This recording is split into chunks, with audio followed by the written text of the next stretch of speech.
Hey everybody, what's up and welcome back to Macabre'Gorium Labs. Looks like you've stumbled across some bonus features. My name is Bats and today we're going to take a look at Koosh REDUX. Everything we missed in our Koosh School of Boredom Quickie, as well as some things we covered, only today we're going to cover them a little bit more in depth. So without further ado, roll the film!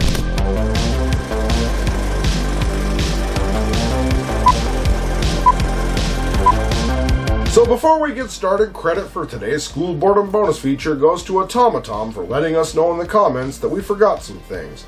He says, "My favorite Koosh toy were the Koosh Kins, kind of a predecessor to the Kooshlings. They were larger and had faces and arms, but no legs. They had much more distinct personalities and face sculpts from one another, my favorite being TK, because he wore sunglasses and was totally cool. Archie Comics made a comic book to accompany the toys, but I don't remember if it was just a one-off or an ongoing series." Well, Automaton, we here at Macabre'Gorium Labs have heard you and come back with answers. All the way from our cut content that didn't quite make the final grade to things that we had completely overlooked. Thanks for letting us know. Let's start off with our cut content. Originally, we were going to discuss how each of the Koosh items worked, at least the ones we were aware of. We figured it would drag the video on too long, so let's see how they functioned. First up, we have Koosh Hoops. Koosh Hoops was pretty much exactly what it seems. Similar to Nerf Hoops, it comes with a wall or door-mounted plastic hoop, and although the balls didn't bounce, it played just like tossing a paper ball into a trash bin or other container. All the fun of basketball in a room without the bounce. Trust us, it's actually a lot more fun than it sounds, but next up is Koosh Sticks. As the box says on this one, it plays like lacrosse. It comes with one original Koosh ball and two Koosh Flick Sticks. The stick is a scoop with a trap catcher on the top, to make catching easier and to keep the Koosh from falling out after being caught. This game is played by using the flick sticks to fling the Koosh to another player and for them to catch it in their flick sticks and fling it back, then repeat. I'm not gonna lie, this one looks super fun. Put on to Koosh Fling Shot.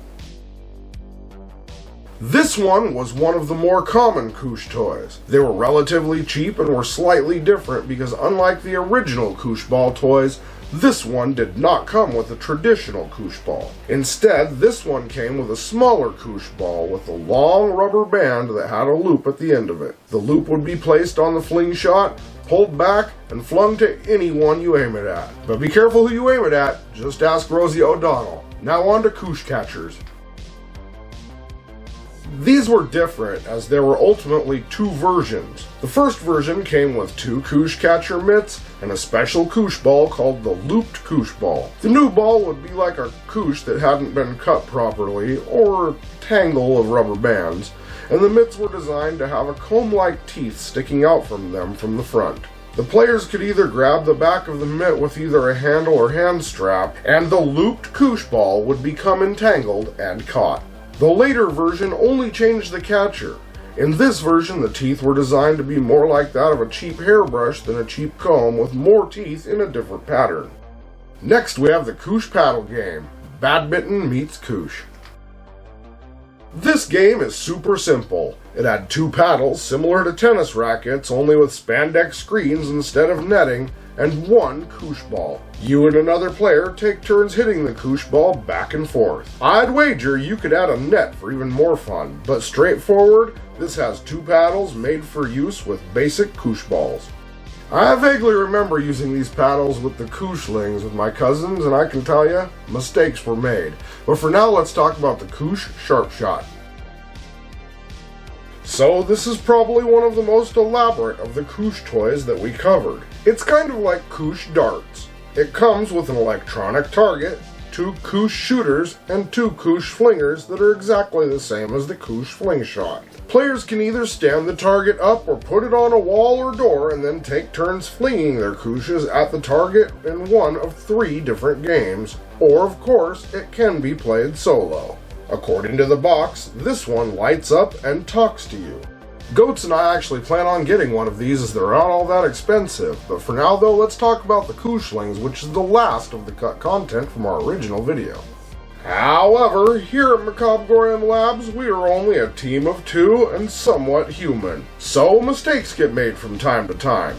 But right now we're going to do our best to make it right. As we mentioned, the Kooshlings were a basic Koosh ball with the addition of a cartoonish face, arms, and legs. And while there isn't much else to say that we haven't already, it is a pretty good segue into the next section and a follow-up to Automatom's comment, because while we did talk about the Kooshlings, we completely overlooked the Koosh Kins. And trust me when I tell you that sometimes less is more. So in 1991, Koosh introduced the Koosh Kins. These 6 characters would not only be made into their own toys, but they would be given a comic book miniseries and a couple of coloring and activity books. First, let's take a look at the characters themselves, then we'll talk about the comics. So the Koosh Kins had 6 characters, each one similar yet somehow different. Grinby, Slats, GG, Scopes, Boingo, and TK are in fact not from Earth, but from the planet Koosh, which according to the comic book is a giant planet-sized Koosh ball in space. Planet Koosh does not have an orbit or stationary location in space, but instead bounces around the universe, pinging off of other planets, like a pinball. All 6 of the Koosh Kins were exactly the same, except for color and face. So to save time here, all of the characters' arms, as with their Koosh ball bodies themselves, were all the same shapes. The hands were similar to that of an action figure in that they could grip a pencil. Or if you were a strange kid like me, you'd have them wield other action figure accessories. First up, we have Grinby.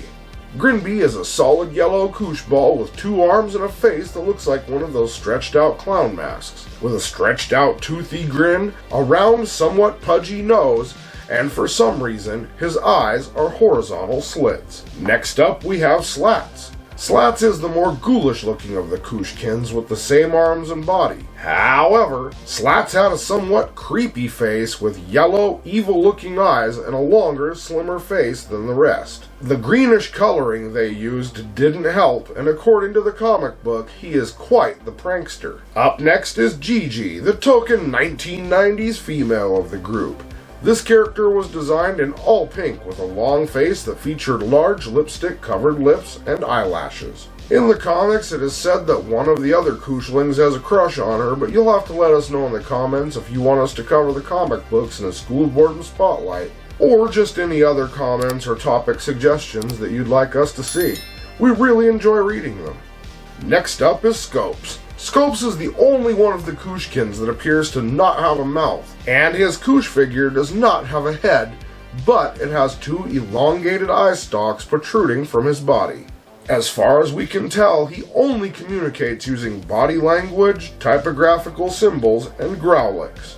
Next up, Boingo. Boingo is composed of all red and has the same stretched out face as the rest. He has a somewhat wacky look on his face and goofy smile.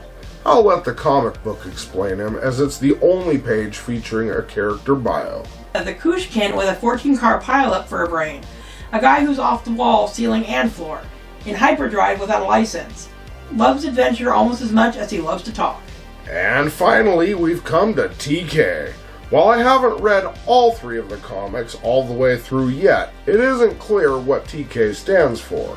But I think I'm going to go ahead and agree with our commenter, Automatom, because I'm going to say it stands for totally cool. TK was designed with a light blue face and arms. He had a dark blue body and rocked some pretty rad shades. This character tends to speak in hip lingo, and even then he mostly just says the first letter of what he's saying. You know, WITA, because that's HTHGSD. Hey kids, it's time for an intermission. And now, an intermission and a random fact from Goat. You often see trailers for upcoming movies before the feature presentation, but did you know that originally they were played at the end of the movies? And now, back to your bonus features. There were a handful of toys we didn't mention in our original video, so let's have a look at them now. Okay, so there were the Koosh Critters. These were basically the Kooshlings, but instead of original characters, they were based on wild animals like bunnies, bears, cats, and puppies. Then there were the Koosh Mondo. This was a regular Koosh ball, only it was larger, with a diameter of 4.5 inches, whereas the regular Koosh ball has a diameter of just 3 inches. Then we have the Koosh Mini. This was a smaller version of the traditional Koosh ball, only this one was 1.5 inches in diameter. And there is a large amount of Koosh or Koosh-esque keychains, but most of the keychains we found were either for Disney or other knockoffs of even poorer quality. Speaking of that, then there were the Koosh cameos. This would pair famous characters with the original Koosh, such as Jurassic Park and Star Wars. But there were others before that too, with Disney and Cartoon Network getting in on the trend. Heading into the final stretch, see what we did there? We have the Koosh Whoosh.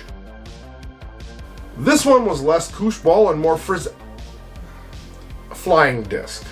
That's right, a Koosh throw and catch disc that's super flexible. The box says easy to catch, hard to put down. Hey, that actually sounds frickin' rad. Hey Goat, order us one of those, would ya?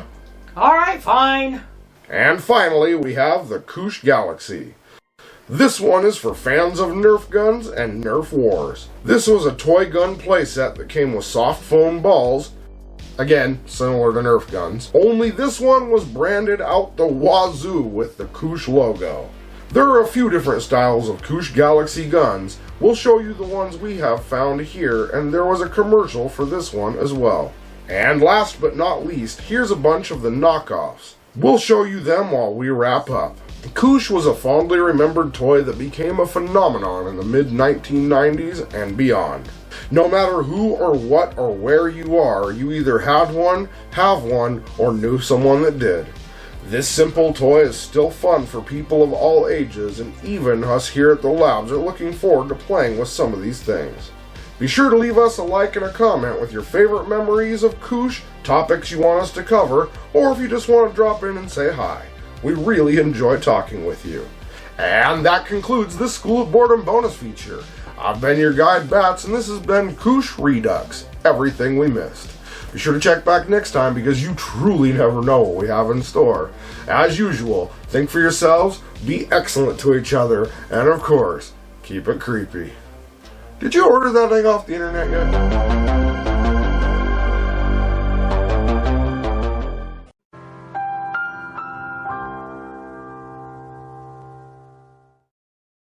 Hey, thanks for checking out our video. If you enjoyed this one and would like to see more of our weird, creepy, odd, eccentric, or strange content as soon as it comes out, please feel free to click like, subscribe, and turn on notifications for more. We'll see you later. Keep it creepy.